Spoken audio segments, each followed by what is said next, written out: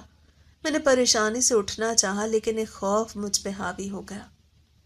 دروازہ بند تھا اور دروازے کے نیچے جو جگہ تھی وہاں سے روشنی آ رہی تھی۔ مجھے کچھ سمجھ نہ آئی کہ میں کیا کروں۔ میں وہیں بیٹھ کے رونے لگ گئی۔ کافی دیر رونے کے بعد دوبارہ سے لیٹنے لگی، لیکن تبھی مجھے دوبارہ سے وہی سانپ جو اپنے گھر میں نظر آیا تھا دروازے کے نیچے گزرتا دکھائی دیا۔ میرا سانس دوبارہ سے رک گیا۔ مجھے کچھ سمجھ نہیں آ رہی تھی کہ میں کیا کروں۔ میں دوبارہ سے رونا شروع ہو گئی اور اپنی ہمسائی کو اٹھانے کے لیے آواز دینے لگی، لیکن یہ کیا، میری آواز تو مکمل طور پہ بند ہو چکی تھی۔ مجھ سے بالکل بھی نہیں بولا جا رہا تھا۔ میں نے بہت بولنے کی کوشش کی لیکن آواز تھی کہ نکل ہی نہیں رہی تھی۔ جیسی کنڈیشن گھر میں ہوئی تھی وہ بالکل ویسے ہی کنڈیشن تھی۔ اب وہ سانپ اس دروازے سے باہر نکل کے جا چکا تھا۔ جیسے ہی وہ دروازے سے باہر نکل کے گیا میرے حلق سے ایک چیخ برآمد ہوئی، اور تب میں نے بولنے کی کوشش کی تو میری آواز بھی نکلنا شروع ہو گئی۔ میں نے جلدی سے اپنی ہمسائی کو اٹھایا اور کہنے لگی، سانپ سانپ۔ وہ بھی پریشانی سے اٹھی اور اٹھ کے لائٹ جلائی اور ادھر ادھر ہر جگہ دیکھنے لگی۔ میں نے دروازے کی طرف اشارہ کیا تو انہوں نے دروازہ کھولا اور باہر کی طرف دیکھنے لگی، لیکن انہیں کہیں بھی اس کا نام و نشان بھی نظر نہ آیا۔ وہ میرے پاس آئیں اور میرے ہاتھ مسل کے مجھے تسلی دینے لگی۔ وہ میری کنڈیشن دیکھ رہی تھی کہ میں کس قدر ڈر چکی تھی۔ وہ جلدی سے پانی لائی اور مجھے پانی پلایا اور مجھے لیٹنے کا کہنے لگی، لیکن مجھ پہ تو اس کا خوف حاوی ہوا تھا۔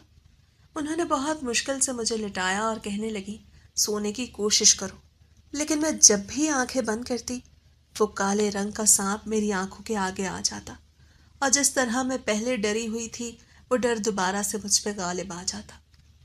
لیکن کافی دیر مسلسل آنکھیں بند رکھنے کی وجہ سے میں نیند کی وادی میں چلی گئی۔ اگلی صبح جب میری آنکھ کھلی تو مکمل طور پہ روشنی ہر جگہ پھیلی ہوئی تھی اور سب اپنے اپنے کام میں مگن تھے۔ مجھے عجیب سی شرمندگی نے گھیر لیا۔ اسکول کا بھی وقت ہو رہا تھا۔ میں جلدی سے اٹھی اور اپنے گھر کی طرف چل دی۔ ہمسائی نیلم نے بہت زور لگایا کہ میں ناشتہ کر کے جاؤں، لیکن میں نہیں کرتی اپنے گھر آ گئی۔ حالانکہ بھوک تو بہت زوروں کی لگی تھی، لیکن کیا کرتی، انا آڑے آ گئی۔ خیر اسکول جانے کے لیے تیار ہونے لگی۔ تیار کیا، خاک ہونا تھا۔ وہی 3 جوڑے جنہیں دھو کے استری کر لیتی تو ان کی صدیوں پرانی چمک واپس تو نہ آتی، لیکن اس قابل تھے کہ پہنے جا سکتے تھے۔ خیر اسکول میں بھی بار بار رات والا واقعہ ذہن میں آتا رہا۔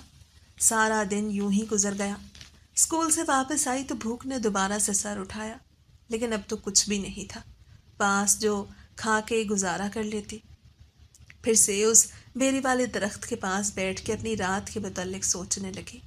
اب رات کا خوف کافی حد تک کم ہو چکا تھا، اس لیے میں اپنا دھیان بٹانے کو اپنی دوست کو بلا لیا جس سے میں ہر بات کرتی تھی۔ وہ بھی ہماری طرح سیاہ پوش لوگ تھے جن کے گھر ہماری ہی طرح روٹی پک جاتی تھی اور کبھی نہیں پکتی۔ میں نے اسے کل رات کا سارا واقعہ بتایا، جسے سن کے اس نے مجھے تسلی دی۔ اس نے مجھ سے کھانے کے متعلق پوچھا تو مجھ سے جھوٹ نہ بولا گیا، اور میں نے اسے بتایا کہ میں نے کل سے کچھ نہیں کھایا تو وہ بہت پریشان ہوئی، اور گھر جاتے ہی اس نے روٹی کے ساتھ سالن میرے لیے بھیج دیا۔ شکر ہے کہ آج مجھے بھی روٹی نصیب ہوئی۔ مسلسل پچھلے 2 دن سے کچھ نہ کھانے پہ آج جب روٹی ملی تو میں بے حد خوش ہوئی۔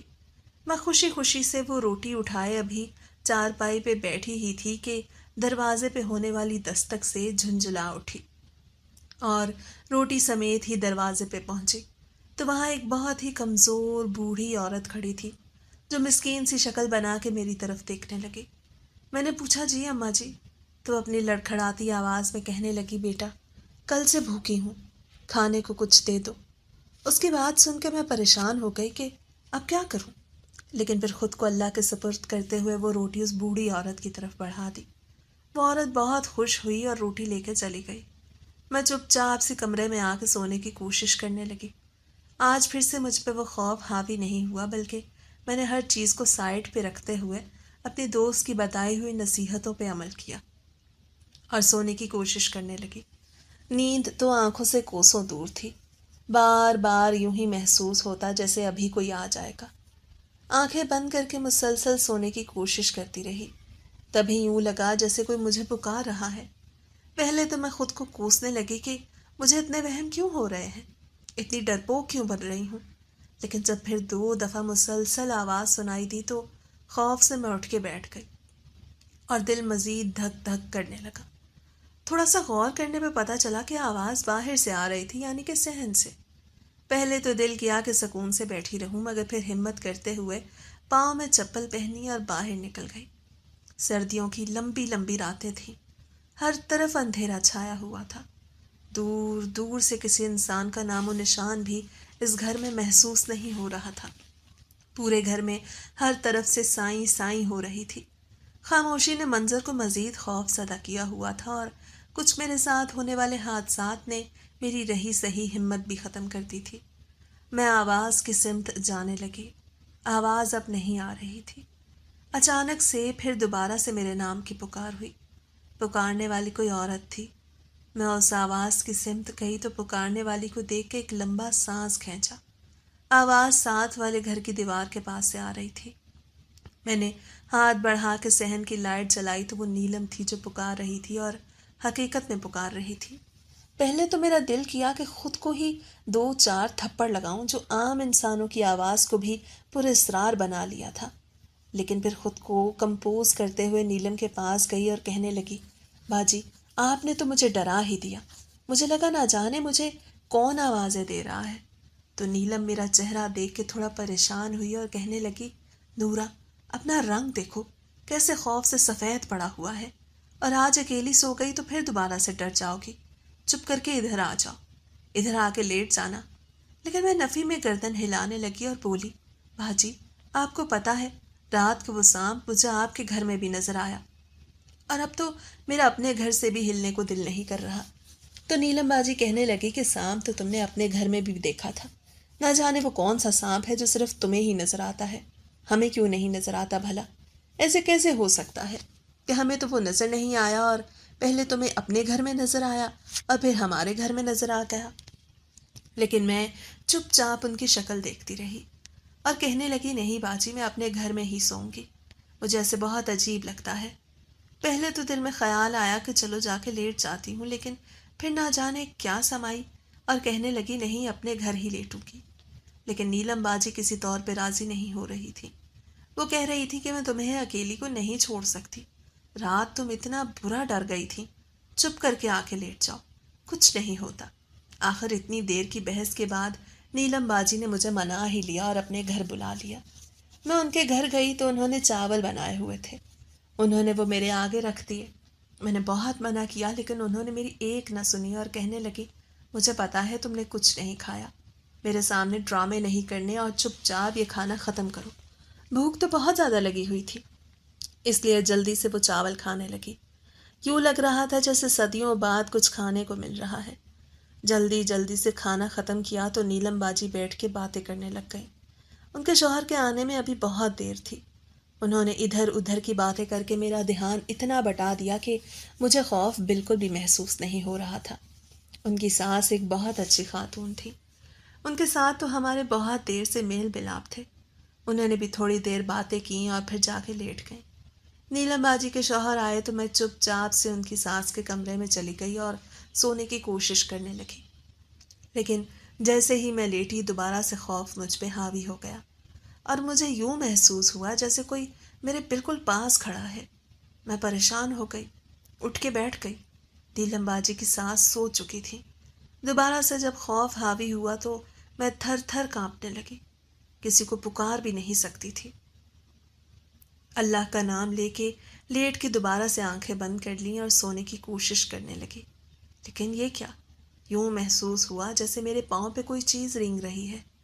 جلدی سے اٹھ کے بیٹھ کے دیکھا تو دروازے کے نیچے سے آتی روشنی میں جب میری نظر اپنے پاؤں پہ پڑی تو میری چیخ گلے میں ہی گھٹ گئی، کیونکہ میری آواز تو اب نکل ہی نہیں رہی تھی۔ وہ سانپ جو میں 2 دن سے مسلسل گھر میں اور ادھر دیکھ رہی تھی وہ میرے پاؤں پہ رینگ رہا تھا۔ میں نے اپنا پاؤں ہلانے کی کوشش کی، لیکن اب تو میرا پاؤں بھی نہیں ہل رہا تھا۔ وہ عجیب و غریب بے حد خوف زدہ شکل کا سانپ مجھے یوں لگ رہا تھا جیسے ابھی میری سانس بند ہو جائے گی۔ اچانک سے اس سانپ نے اپنا منہ میرے پاؤں کی طرف کیا اور میرا خوف سے سانس رک گیا۔ میں نے چیخنے کی کوشش کی لیکن میری آواز بند ہو گئی اور اس سانپ نے میرے پاؤں پہ ڈنگ مار دیا۔ اس کے ڈنگ مارتے ہی میں ہوش و حواس سے مکمل طور پہ بیگانہ ہو گئی۔ مجھے کچھ بھی معلوم نہیں تھا کہ میں کہاں پہ ہوں۔ دوبارہ جب میری آنکھ کھلی تو میں اپنے گھر پہ موجود نہیں تھی، بلکہ وہ کوئی عجیب و غریب سی کوٹھری تھی۔ پہل تو مجھے سمجھ نہ آئی کہ میں کہاں ہوں۔ جب مجھے سمجھ آنی شروع ہوئی تو مجھے پتہ چلا میں اپنے گھر نہیں ہوں۔ وہاں ہر طرف اندھیرا چھایا ہوا تھا۔ پچھلے منظر یاد کرنے کی کوشش کی تو نیلم کے گھر کی ساری رودات یاد آئی، اور آخر میں اس سانپ کی شکل ذہن میں آتے ہی دوبارہ سے خوف نے مجھے اپنی لپیٹ میں لے لیا۔ یہاں ہر طرف اندھیرا تھا۔ مزید خوف زدہ ہونے لگے۔ شاید میں مر چکی ہوں اور یہ قبر ہے۔ میں یہ سوچ رہی تھی جب اچانک سے وہاں روشنی نمودار ہوئی اور ایک انتہائی بدصورت شکل کا انسان نما پتہ نہیں وہ کیا تھا جو میرے سامنے نمودار ہوا، اور کہنے لگا کہ اتنے عرصے سے صرف اس موقع کی تلاش میں تھا۔ بہت مشکل سے مجھے یہ موقع ملا کہ تم میری گرفت میں آئی ہو، اور اب کہیں بھی نہیں جا سکو گی، اور نہ ہی میں تمہیں کہیں جانے دوں گا۔ میں پریشانی سے اس کا منہ دیکھنے لگی کہ وہ کیا کہہ رہا ہے اور وہ ہے کون۔ میں نے بولنے کی کوشش کی تو میری آواز بالکل بھی نہ نکلی، یعنی کہ میری آواز تب سے اب تک ابھی تک بند تھی۔ نہ جانے آواز کہاں گئی۔ وہ آدمی یہ سب کہتے ہی وہاں سے چلا گیا اور دوبارہ سے وہاں اندھیرا ہو گیا۔ شاید میں جہنم میں جا چکی تھی اور یہ کوئی جہنم کا فرشتہ ہوگا۔ نہ جانے کون کون سی سوچ میرے ذہن میں آ رہی تھی۔ تبھی وہ خوفناک شکل والا 10-12 نمودار ہوا، اور میرے اس دفعہ وہ اکیلا نہیں تھا، بلکہ اس کے ساتھ 2-3 عجیب و غریب شکل کی عورتیں تھیں۔ انہوں نے مجھے اٹھایا اور نہ جانے کس سمت کو جانے لگے۔ میں نہ بول سکتی تھی نہ ہل سکتی تھی، بس ان کو دیکھ سکتی تھی اور پاگلوں کی طرح بس ان کی طرف دیکھے جا رہی تھی۔ وہ لوگ مجھے ایک عجیب و غریب سی جگہ جہاں پہ پہاڑ نما کوئی عمارت سی بنی تھی اس کے سامنے لے گئے۔ وہ عمارت اس قدر پوسیدہ تھی کہ اسے دیکھ کے ہی خوف محسوس ہو رہا تھا۔ نہ جانے وہ اندر سے کس قدر خوفناک ہوتی۔ وہ مجھے اندر کی جانب لے جانے لگے۔ خوف اور وحشت سے میری آنکھیں پھیل گئیں۔ میرا دل بند ہو رہا تھا۔ نہ جانے کون لوگ تھے اور میں وہاں کیسے پہنچی تھی۔ شاید نیلم آپا نے سام کے ذریعے مجھے بے ہوش کروایا ہو، اسی لیے تو اتنا اصرار کر رہی تھی کہ ان کے گھر لیٹوں۔ میرے دل میں عجیب عجیب سے وسوسے آنے لگے۔ لیکن بھلا نیلم آپا کو مجھ سے کیا مفاد ہو سکتا ہے؟ میں یہاں کیسے آ سکتی ہوں؟ میں تو ان کے گھر پہ تھی۔ سوچ سوچ کے میرا دماغ بالکل معاف ہو رہا تھا۔ وہ لوگ مجھے عمارت کے اندر لے کے جا رہے تھے اور میں نہ بول سکتی تھی اور نہ ہی ہل سکتی تھی کہ میں ہل کے ادھر ادھر ہی بھاگ سکوں۔ نہ جانے انہوں نے میرے جسم پہ کیا کیا تھا۔ عمارت مکمل طور پر اندھیرے میں ڈوبی ہوئی تھی۔ اچانک سے ایک طرف ایک بڑھیا آئی جس کے ہاتھ میں لالٹین تھی۔ جیسے ہی اس نے لالٹین کی روشنی ادھر ادھر کی تو خوف سے میری آنکھیں وحشت سے پھیل گئیں، کیونکہ ارد گرد عجیب و غریب قسم کی کھوپڑیاں لٹکی ہوئی تھیں۔ مجھے یوں لگ رہا تھا جیسے اگر میں نے مزید کچھ دیکھا تو مجھے ہارٹ اٹیک آ جائے گا اور میں یہیں پہ مر جاؤں گی۔ اس قدر خوفناک منظر تھا کہ میں نے آنکھیں بند کرنا چاہی لیکن آنکھیں بھی بند نہ ہو سکیں۔ تبھی دوسری طرف سے مجھے دھماکے کی آواز آئی۔ جیسے ہی آواز آئی وہ لڑکیاں جنہوں نے مجھے پکڑا ہوا تھا اچانک سے مجھے چھوڑ دیا اور میں نیچے زمین پہ گری، اور میری آنکھوں کے آگے دوبارہ سے اندھیرا چھایا اور میں ہوش و حواس سے بیگانہ ہو گئی۔ میری دوبارہ آنکھ کھلی تو میں دوبارہ سے ایک اندھیری کوٹری میں تھی، اور وہ منظر جو تھوڑی دیر پہلے واقع ہوا تھا وہ بالکل میرے ذہن سے نکل چکا تھا۔ مجھے یاد تھا تو صرف نیلم کے گھر سے اس کوٹری تک جانا یاد تھا۔ میں دوبارہ سے سوچنے لگی کہ میں وہاں کیسے آ سکتی ہوں۔ کافی دیر مجھے وہاں لیٹے گزر گئی، اور لیٹے لیٹے نہ جانے پھر دوبارہ سے میں کیسے سو گئی۔ جب دوبارہ سے آنکھ کھلی تو دوبارہ سے میں نے خود کو اسی کوٹری میں پایا۔ نہ جانے کہاں پھنس گئی تھی، جہاں سے راہ فرار کا بھی کوئی راستہ نظر نہیں آ رہا تھا۔ تھوڑی دیر گزری کہ اچانک سے منظر خود بخود تبدیل ہونے لگ گیا۔ اندھیرے کے بجائے یکدم سے روشنیاں جگمگانے لگیں اور اچانک سے ایک دھماکہ ہوا۔ میں بالکل ڈر گئی۔ جب دیکھا تو سامنے ایک وسیع و عریض خوبصورت کمرہ تھا۔ وہ اس قدر خوبصورت تھا کہ دیکھ کے آنکھیں چندے آ رہی تھیں۔ میں اس کوٹری کے بجائے اب ایک خوبصورت پلنگ پہ لیٹی تھی۔ میں حیرانی سے کبھی ارد گرد دیکھتی اور کبھی خود کو ہوش دلوانے کی کوشش کرتی کہ کیا واقعی سچ میں ایسا کچھ ہے یا میں خواب دیکھ رہی ہوں۔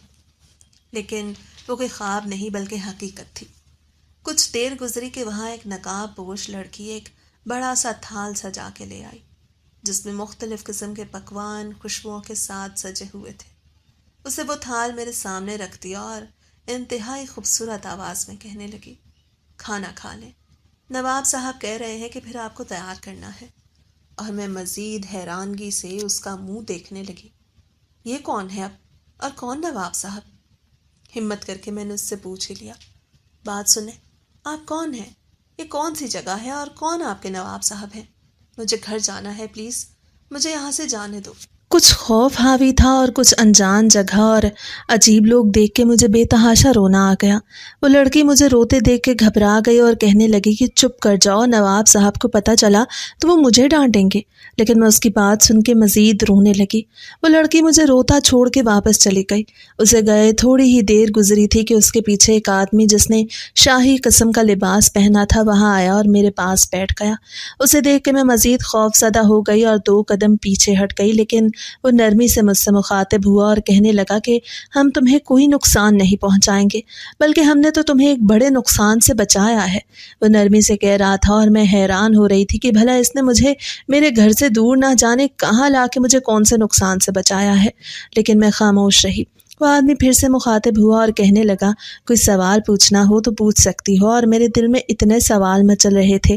جلدی سے کہنے لگی، پلیز مجھے بتائیں کہ آخر میرے ساتھ ہو کیا رہا ہے، میں یہاں پہ کیسے آئی ہوں۔ اور یہ بات کرتے کرتے اچانک سے مجھے وہ سارا منظر یاد آنے لگا کہ کیسے وہ عورتیں اور خوفناک آدمی وہاں آئے تھے اور مجھے اس خوفناک عمارت میں لے کے گئے تھے۔ خوف سے میں نے بلند آواز میں چیخنا شروع کر دیا، کیونکہ وہ منظر اس قدر خوفناک تھا کہ میرا دل پھٹنے والا ہونے لگا۔ میں نے اپنے کانوں پہ ہاتھ رکھ دیا اور نفی میں گردن ہلاتے ہوئے کہنے لگی کہ نہیں، مجھے وہاں سے نکالو۔ یہ کہتے ہوئے دوبارہ سے میں بے ہوش ہو گئی۔ اسی لیے تو میں اس کے ذہن سے وہ سارا منظر نکال دیا تھا کہ اگر اس نے دوبارہ وہ منظر یاد کر لیا تو یہ دوبارہ سے خوف کی حالت میں چلی جائے گی، اور وہ خوف اس پہ اس قدر حاوی ہو جائے گا کہ یہ برداشت نہیں کر سکے گی۔ وہ آدمی جو نواب صاحب کے نام سے جانا جاتا تھا پاس کھڑی نقاب پوش لڑکی سے مخاطب ہو کے کہنے لگا، تو وہ بولا کہ وہ لڑکی کہنے لگی کہ پھر اب کیوں آپ نے وہ منظر اس کے ذہن میں لایا؟ تو وہ آدمی بولا کہ اگر میں اس کے ذہن میں وہ منظر نہ لاتا تو یہ میری بات پہ کبھی یقین نہ کرتی کہ اس کے ساتھ کچھ غلط ہونے لگا تھا اور ہم نے اسے بچایا تھا، بلکہ یہ ہمیں قصوروار سمجھتی۔ اس لیے وہ منظر اسے یاد کروانا بے حد ضروری تھا تاکہ یہ ہماری بات پہ یقین کر لیتی۔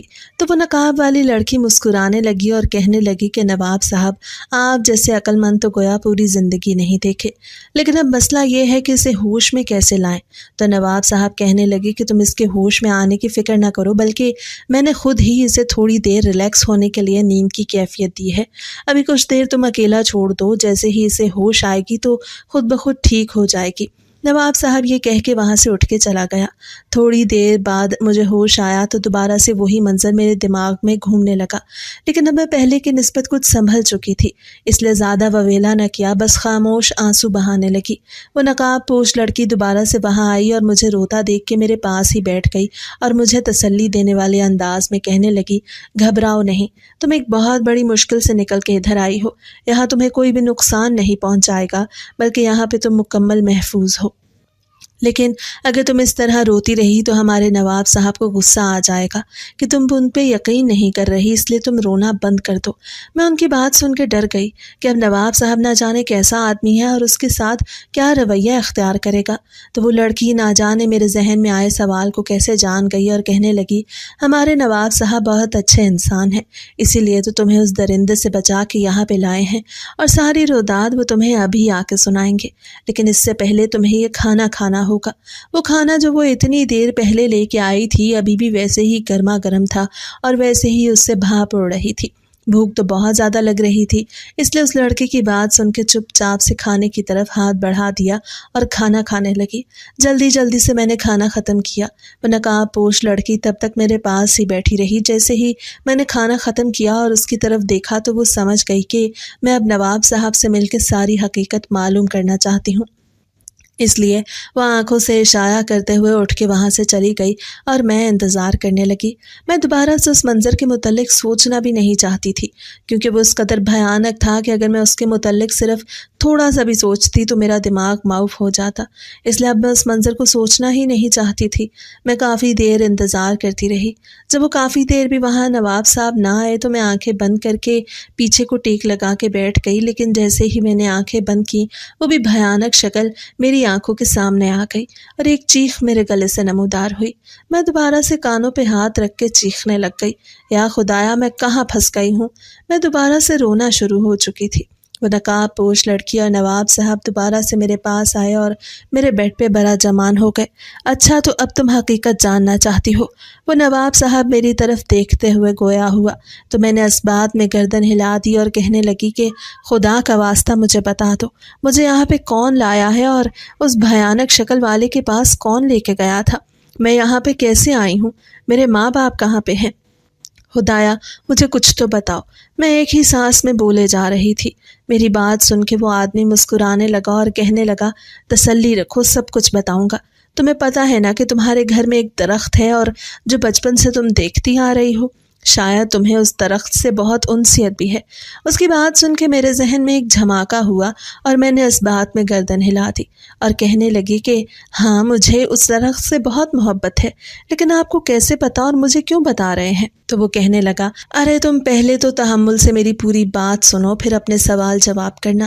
اس کی بات سن کے میں شرمندہ ہو گئی اور چپ چاپ بیٹھ گئی۔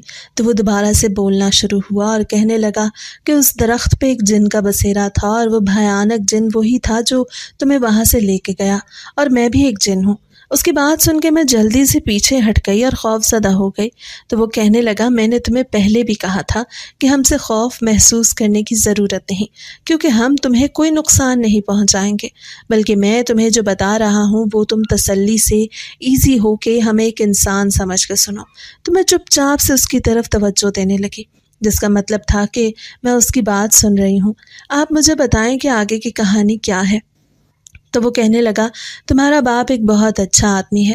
ہم جس انسان کے قبضے میں تھے تمہارا باپ اس کا دوست ہے، اور شروع میں جب اس بھیانک جن نے تم لوگوں کے گھر پہ تھوڑا سا حملہ کرنا شروع کیا تو اپنے دوست کے پاس گئے۔ تب سے ان کے دوست نے ہمیں تم لوگوں کے گھر کی حفاظت کے لیے مامور کیا ہوا تھا۔ تمہارا باپ روز ایک وظیفہ کرتا تھا جس کی وجہ سے تم لوگ محفوظ رہتے تھے، اور اسی منتر کی وجہ سے ہم لوگ تم لوگوں کی حفاظت کرتے تھے۔ لیکن جب وہ منتر نہیں پڑھا جاتا تو ایک کمپیوٹر ہم لوگ حفاظت کے ذمہ دار نہیں ہوتے، بلکہ اس منتر کی وجہ سے ہم حفاظت کو اپنی ذمہ داری سمجھتے ہیں۔ جس دن سے تمہارا باپ گیا اس دن سے وہ منتر نہیں پڑھا جاتا تھا، اور نہ ہی ہم تم لوگوں کی حفاظت کر پاتے تھے۔ وہ بھیانک جن کب سے اس موقع کی تلاش میں تھا۔ اس نے جیسے ہی موقع دیکھا اس نے تم پہ حملہ کرنا شروع کر دیا۔ پہلے تو ہمیں پتہ ہی نہ چل سکا کہ تمہارے ساتھ کوئی حادثہ ہو رہا ہے، کیونکہ ہم تب تمہاری حفاظت پہ مامور نہیں تھے۔ لیکن اگلے دن جب ہمیں پتہ چلا تب تک بہت دیر ہو چکی تھی، کیونکہ وہ بھی بھیانک جن تمہیں اپنے قبضے میں لے کے جا چکا تھا۔ وہ تمہیں لے جا کے اپنے بڑے جن کے پاس ذبح کر کے تمہارا خون پیتا، جس سے اس کی طاقت میں اضافہ ہوتا۔ لیکن افسوس ہم نے اس کے سارے پلان کو ناکام کر دیا، اور ہم نے اپنی ساری طاقت لگا کے تمہیں بچایا اور تمہیں بچا کے یہاں لے کے آئے۔ اور یہ بار بار اس کا ذکر اس لیے ہو رہا ہے کیونکہ یہ کام میرا نہیں بلکہ میرے بیٹے نے کیا ہے۔ اور میرے بیٹے نے جب سے تمہیں دیکھا ہے وہ تم سے محبت کرنے لگا ہے اور تم سے شادی کرنا چاہتا ہے۔ اس کی بات سن کے میں ایک شوق کی کیفیت میں چلی گئی کہ بھلا ایسے بھی ہو سکتا ہے کہ جن انسانوں کی حفاظت میں معمور ہو سکتے ہیں اور میں جنوں میں اس قدر سیف ہوں، جنہوں نے مجھے بچا لیا اور ایک جن ہی مجھے ختم کرنا چاہتا تھا۔ وہ نواب صاحب دوبارہ سے بولے اور کہنے لگے کہ وہ بھیانک جن ابھی بھی مکمل طور پہ پیچھے نہیں ہٹا، بلکہ وہ ابھی بھی تمہیں حاصل کرنے کی کوششیں کرے گا۔ ان کی بات سن کے میرے اوسان خطا ہو گئے۔ وہ منظر دوبارہ سے میری آنکھوں کے سامنے منڈلانے لگا اور میں بے حد پریشان ہوئی۔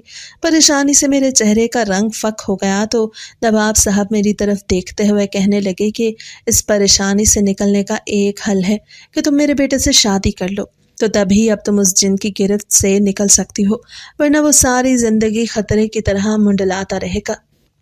اس کی بات سن کے میں مزید پریشان ہو گئی اور لڑکھڑاتی آواز میں کہنے لگی کہ ایسے کیسے ہو سکتا ہے؟ آپ کیسی باتیں کر رہے ہیں؟ بھلا ایک انسان اور جن کی شادی کیسے ہو سکتی ہے؟ تو وہ نواب صاحب کہنے لگے کہ میرے پاس تو تمہارے مسئلے کا اب ایک ہی حل ہے اور یہی حل ہے۔ اس کے علاوہ یا تو تمہاری زندگی ختم ہو سکتی ہے، اور اگر ہو سکا تو وہ جن تمہاری فیملی کو بھی نقصان پہنچا سکتا ہے، اور اب ہم کچھ نہیں کر سکتے۔ میں ان کی بات پہ سوچنے لگی اور بالآخر بہت سوچ سمجھ کے بولی کہ کیا اس سے پہلے میں اپنے ماں باپ سے مل سکتی ہوں؟ تو وہ جن بولا کہ ہاں، کیوں نہیں، تم جب بھی کہو وہ تمہارے پاس حاضر ہو جائیں گے۔ تو میں جلدی سے بولی کہ انہیں ابھی میرے پاس بلائیں، میں ان سے پوچھ کے اور پھر ہی کوئی فیصلہ لے سکتی ہوں۔ تو وہ جن بولا ٹھیک ہے، تھوڑی دیر تک وہ آ جائیں گے۔ وہ وہاں سے چلا گیا۔ تھوڑی دیر بعد وہ آیا تو اس کے ساتھ میری ماں اور بابا حاضر ہو چکے تھے۔ وہ پریشانی سے ادھر ادھر دیکھ رہے تھے کہ اچانک سے وہ وہاں کیسے آئے۔ مجھے وہاں موجود دیکھ کے میری ماں بھاگتی ہوئی میرے پاس آئی اور مجھے گلے لگا کے بولی کہ بیٹا تم کہاں چلی گئی تھی؟ نورا، ہم نے تمہیں کہاں کہاں نہیں ڈھونڈا۔ نیلم بتا رہی تھی کہ تم ان کے گھر سوئی ہوئی ہو اور اس کے بعد اس نے تمہیں نہیں دیکھا، اور تم یہاں کیسے آئی، اور اب ہم لوگ یہاں پہ کیسے آئے؟ مجھے کچھ سمجھ نہیں آ رہی تھی کہ یہ ہمارے ساتھ آخر ہو کیا رہا ہے۔ مجھے تمہیں اکیلا چھوڑ کے شادی پہ نہیں جانا چاہیے تھا۔ ہم نے بہت بڑی غلطی کی ہے۔ میری ماں ایک ہی سانس میں بغیر رکے بولی جا رہی تھی۔ میں نے اپنی ماں کا ہاتھ پکڑ کے انہیں تسلی دی اور اپنے پاس بٹھایا اور بابا کو بھی اپنے پاس بلایا۔ نواب صاحب وہاں سے چلے گئے اور جانے سے پہلے کہہ کے گئے کہ آپ اپنے ماں باپ سے بات کر لو اور تسلی کر لو، پھر ملاقات ہوتی ہے۔ یہ کہہ کے وہ وہاں سے چلے گئے۔ ان کے جاتے ہی بابا کہنے لگے کہ یہ آدمی کون تھا؟ وہ تم یہاں کیسے آئیں؟ ان کی آواز میں واضح غصہ تھا تو میں انہیں کہنے لگی کہ آپ ابھی تسلی سے بیٹھیں اور وعدہ کریں کہ آپ میری باتیں سن کے گھبرائیں گے نہیں اور پریشان بھی بالکل نہیں ہوں گے، بلکہ تحمل سے میری بات سنیں گے۔ تو وہ کہنے لگے ٹھیک ہے، لیکن بتاؤ بھی تو صحیح کہ آخر تم کیا کہنا چاہ رہی ہو؟ تو میں نے اپنے ساتھ ہوئی ساری روداد اور بابا کے متعلق جو بھی باتیں تھیں ساری انہیں بتا دی۔ میری بات سن کے وہ ایک شوق میں چلے گئے۔ میری ماں مجھے گلے لگاتے بولی کہ میری بیٹی نے اکیلے کتنی مشکلات جھیلی ہیں، لیکن بیٹا اس طرح کیسے ہو سکتا ہے؟ ایک جن اور انسان کی شادی کیسے ہو سکتی ہے؟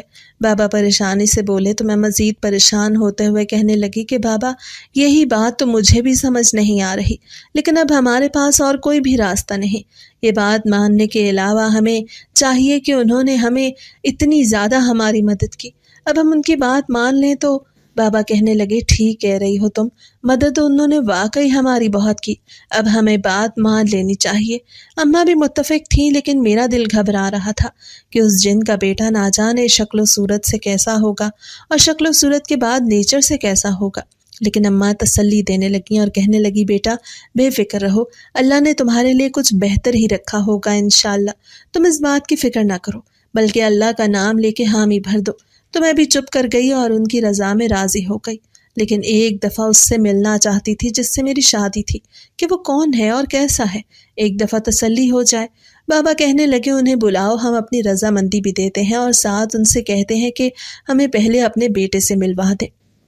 اب مجھے بھی سمجھ نہیں آ رہی تھی کہ میں انہیں کیسے بلاؤں۔ میں اٹھ کے دروازے کی طرف بڑھی۔ اس سے پہلے کہ میں باہر جاتی وہاں 2 نقاب پوش لڑکی حاضر ہو گئی۔